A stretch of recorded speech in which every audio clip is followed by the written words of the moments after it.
मराठी, जाहलो खरेच धन्य ऐकतो मराठी, जाहलो खरेच धन्य ऐकतो मराठी. सर्वांना माझा नमस्कार. माझे नाव विशाखा. आज 27 फेब्रुवारी आपण मराठी राजभाषा गौरव दिन साजरा करत आहोत. प्रथम सर्वांना मराठी राजभाषा गौरव दिनाच्या शुभेच्छा.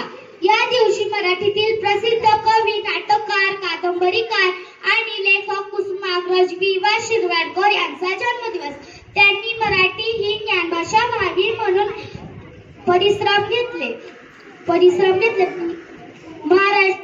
मराठी ही महाराष्ट्राची राजभाषा आहे. भारतात सर्वात जास्त बोलली जाणारी ही 3ऱ्या क्रमांकाची भाषा आहे.